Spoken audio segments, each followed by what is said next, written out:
Assalamualaikum warahmatullahi wabarakatuh. A'udzu billahi minasyaitonir rajim. Bismillahirrahmanirrahim.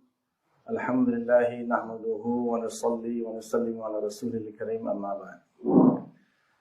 Alhamdulillah, pertama kali mari sama-sama kita mengucapkan syukur kepada Allah Subhanahu wa taala kerana Allah Subhanahu wa taala telah menghimpunkan kita dalam satu majlis yang sangat mulia ini. Majlis ilmu yang membahaskan tentang perkara yang penting, iaitu akidah. Jadi sebenarnya saya ni boleh nak kata tetamu tak diundang. Saya pun tak tahu apa pun dalam masalah ni. Malam tadi jumpa Tuan Guru di Masjid Shah Alam. Tuan Guru baguslah kalau boleh hadir. Saya pun tak hadir nak tengok lah. Sebab kenal tuan rumah kita Maulana Fakhr Razi ni sebab dia banyak kitab. Saya seronok tu tengok kitab ni. Mungkin balik dia dapat hadiah sikit kot, mana tahu. Pernah jumpa Maulana di pesta buku di PWTC, kalau Maulana ingat lah. Antara kitab yang dibeli masa tu Al-Ilalul Mutanahiyah Ibn Jauzi. Jadi Maulana tolong tak saya tunjukkan kedai-kedai booth kita Arab. Mungkin ingat tak ingat lagi lah. Jadi saya rasa berterima kasih lah kerana sebenarnya sepatutnya saya tak layak duduk sini. Duduk sebelah Tuan Guru lagi, berhadapan dengan Maulana-Maulana besar di sini. Ada kawan saya lagi hebat ni kat bawah ni dua orang ni. Tapi buat macam mana dah takdir lah kot duduk kat sini. Jadi alhamdulillah lah, dan terima kasih kerana beri peluang. Jadi saya sebenarnya tak prepare apa pun, cuma saya nak cakap sikit je lah. Seperti mana permintaan Tuan Guru, jadi saya cakap sikit lah.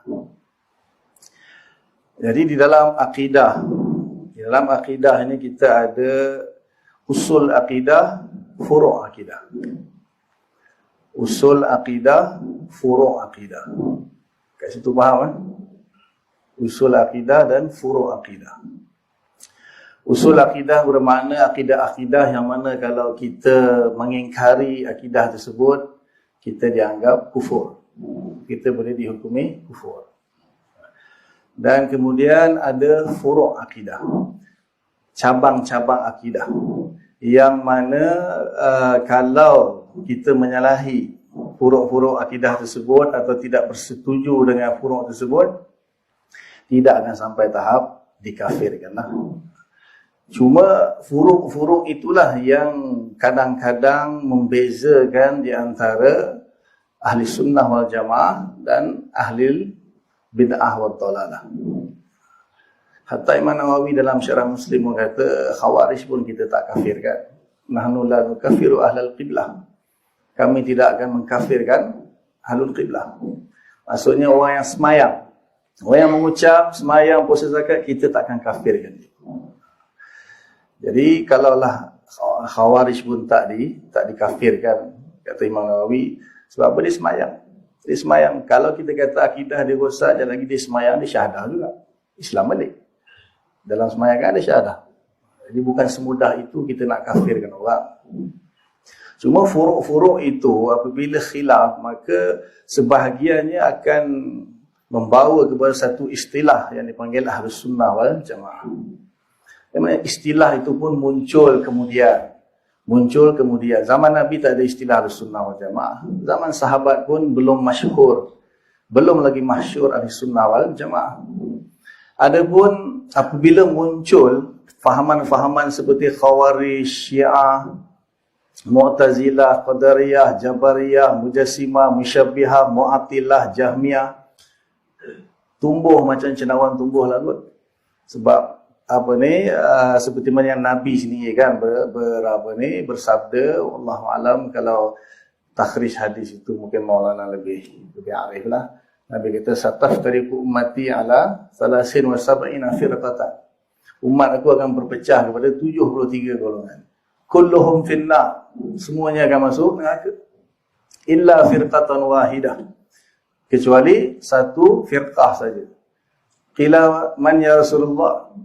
Sahabat tanya, siapa ya Rasulullah yang selamat tu? Qala, banyak riwayat, antaranya Al-Jamaah yang masyhur kata ma ana alaihi wa ashabi. Apa yang aku dan sahabat-sahabatku berpegang kepadanya. Itu pun Nabi kata ma ana alaihi. Ma itu pun dah umum dah. Apa itu ma?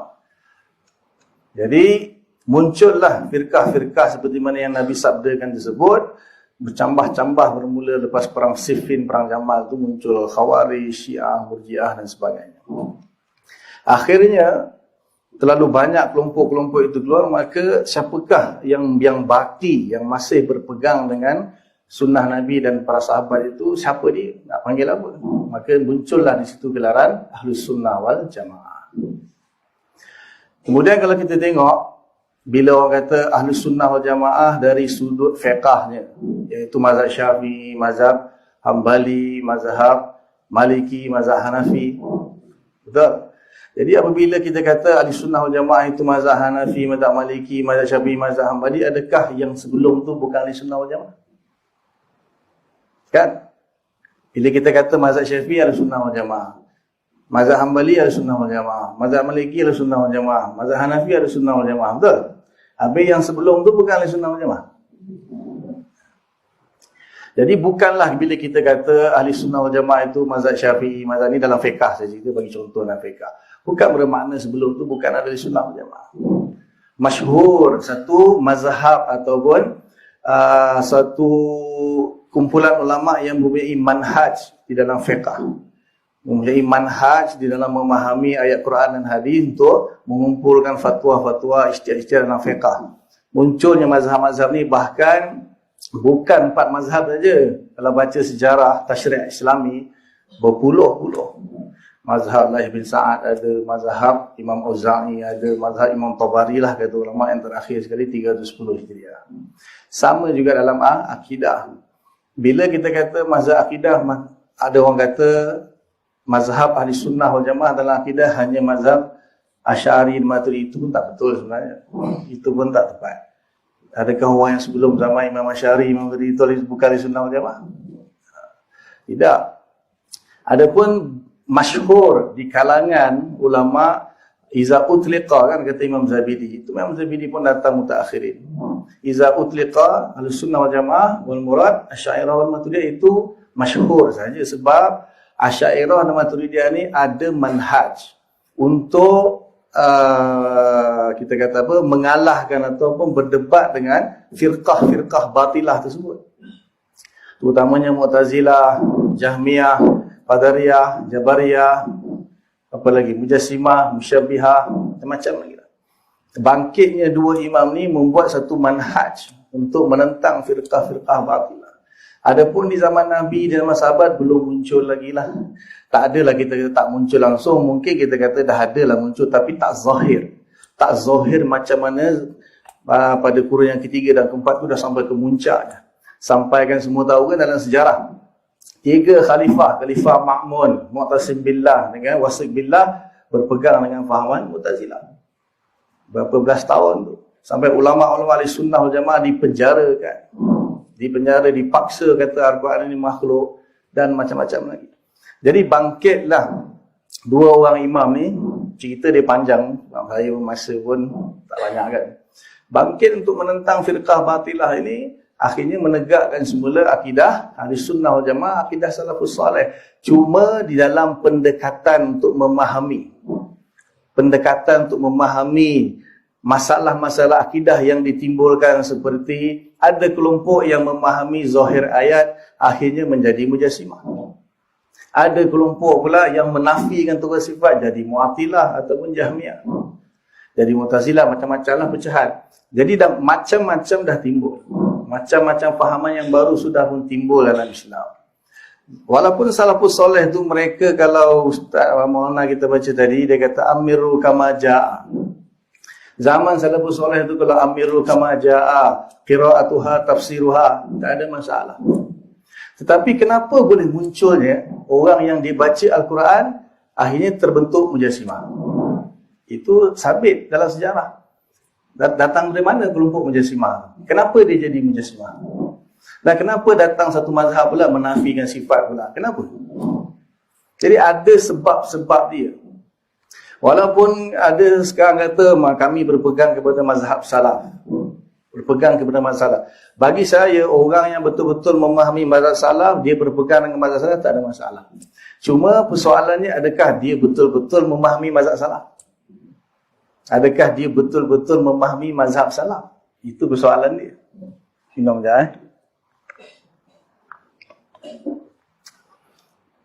Contohlah, ni pendapat saya lah, wallahu alam. Apabila salaf kata amiru kama ja'a. Faham maksud dia? Amiru kama ja'a. Faham kan? Semua pandai bahasa Arab. Dia kata Maulana dengan Tuan Guru semua pandai bahasa Arab. Amiru kama ja'a maksud dia apa? Ha? Ya, Maulana semua tahu lah. Ni yang dengar ni, apa benda Ustaz tu amiru kama ja'a, nama orang ke apa dia? Amiru kama ja'a, faham? Apa dia? Ha? Lalukan sajalah kama ja'a seperti mana dia datang. Maksudnya apabila Al-Quran kata Ar-Rahman wala asyistawa, so maksud dia apa? Ar-Rahman wala asyistawa. Yadullah fawqa aydihim, apa maksud dia? Yadullah fawqa aydihim. Masalahnya orang bila kita Ar-Rahman istawa, apa dia? Allah duduk atas arasy. Adakah dia amiru kama ja'a atau tidak? Ayat Quran kata Ar-Rahman wala asistawa. Dia kata Allah berada di arasy. Itu amiru kama ja'a ke tidak? Dia dah ubah dah. Dia tak amiru kama ja'a. Dia tak salam dah. Yadullah fawqa aydihim. Allah ada tangan. Tapi tak macam tangan kita. Walahu yadun laisa ka'idina. Itu adakah amiru kama ja'a? Kalau amiru kama ja'a, yadullah fawqa aydihim, mana dia? Mana dia yadullah fawqa aydihim? Tak tahu Allah. Itu masalah orang dia menafsirkan atau menakwilkan atau menterjemahkan, tapi kita inilah salah. Inilah salaf yang sebenar. Masalah dia. Tak ada salafus salih pun yang bahas apa tu yadullah fawqa aydihim, apa tu Ar-Rahman istawa, tak bahas. Itu maksud amiru kama ja'a. Kita pergi bahas, kita terjemahkan, kita kata Ar-Rahman istawa itu Allah ada atas arasy. Itu dah ubah dah. Itu sudah ubah. So, mana baginya amiru kama ja'a? Mana baginya qira'atuha tafsiruha? Qira'atuha tafsiruha. Nak sebut apa? Salah kata Allah di langit. Salah kata amintum man fis sama'. Hadis jariyah ainallah fis sama'. Amiru kama ja'a. Baca je di situ. Tak perlu nak dibahaskan. Tak perlu nak dibahaskan. Kalau bahas, bukan salah. Bukan salah. Bukan salah piau lah. Ada juga salaf yang bahas. Saya tak kata salaf tak bahas langsung. Salaf yang piau tak bahas langsung. Faedah Umar tu, kalau orang tanya ayat mutasyabihat, dia ambil pelebah kumar, dia pukul sampai berdarah-darah. Allah pun tahu, saya rasa. Jadi salafus soleh untuk selamat, kalau kita nak berpegang kepada salaf, tak ada masalah. Memang salaf tu pegangan kita. Tapi ikut betul-betul salaf. Amiru kama ja'a, amiru kama ja'a. Jangan kita kata Ar-Rahman istawa, Allah berada di atas arasy. Adakah istiwa itu bermakna berada? Istiwa itu mana berada? Kenapa tak kata Ar-Rahman istawa apa maknanya? Maknanya Ar-Rahman istawa. Amiru kama ja'a. Betul? Selesai. Itulah salafus salih yang sebenar. Datang Asy'ariyah kemudian mentakwilkan itu bukanlah takwilan yang qat'i seperti Jahmiyah, seperti Mu'tazilah. Takwilan yang sekadar zanni. Tahu zanni qat'i tahu kan? Dan ada maslahat. Kita takwil ada maslahat. Kita pun kata lebih baik ikut salaf, tak payah takwil. Itu yang terbaik. Sebab khilaf pada ayat Quran tu kan, wa ma ya'lamu ta'wilahu illallah. Walaupun titik dia itu khilaf, ada yang kata warasikhuna fil 'ilm, itulah sambung di situ ayatnya, maknanya tidak mengetahui takwil ayat mutasyabihat melainkan Allah dan orang yang mantap ilmunya. Tak apalah, kita terimalah, kita wa ma ya'lamu ta'wil illallah, titik kat situ. Jadi tak perlu nak takwil-takwil. Memang kita pun tak nak takwil pun. Asy'ariyah bukan wajib takwil. Siapa kata Asy'ariyah wajib takwil? Kita dalam Asy'ariyah, kalau siapa yang pernah baca kitab Asy'ariyah, dia tahu. Dalam bab ayat mutasyabihat kita ada dua. Satu, salaf. Bukan semua salaf. Majority salaf. Sebab salaf pun ada takwil juga. Kemudian majority khalaf, takwil. Takwil pun bukan kita suka takwil. Takwil kerana ada maslahat dan dengan takwilan yang zanni, bukan qat'i. Itu Asy'ariyah. Sebab saya Alhamdulillah saya Asy'ari, bila orang bercakap sesuatu tentang Asy'ariyah tak betul, saya betulkan balik. Saya nak memfaham, bukan nak membela saya apa. Asy'ariyah, kalau nak cakap tentang Asy'ariyah, kaji betul-betul Asy'ariyah. Jangan menyandarkan benda yang bukan Asy'ariyah kepada Asy'ariyah. Asy'ariyah pun ramai ulama-ulama yang bersetuju dengan Asy'ariyah tapi bukan Asy'ariyah pun. Imam Nawawi bukan Asy'ariyah pun. Ibn Hajar Asqalani bukan Asy'ariyah pun. Tapi setuju dengan Asy'ariyah. Sebab Asy'ariyah ni dia melihat kepada keperluan, kepada hajat. Zaman Nabi, zaman sahabat, tabi'in awal tak perlu hajat kepada takwil. Tapi ada sampai satu zaman kita terpaksa takwil dengan takwilan yang zanni untuk menyelamatkan keadaan. Kalau tak takwil lagi bagus. Walaupun ada beberapa ulama seperti Imam Qushairi, Imam Badruddin Ibnu Jama'ah mengatakan takwil itu lebih rajih. Pasal apa? Takkan kita tak tahu makna ayat Al-Quran. Allah Ta'ala turun ayat Quran tapi kita tak tahu makna. Serahkan kepada Allah Ta'ala. So untuk apa dia turun ayat Quran untuk kita? Kita beriman dengan ayat Quran yang kita tak faham makna dia. Buat apa? Itu pendapat Imam Qushairi dengan Badruddin Ibnu Jama'ah.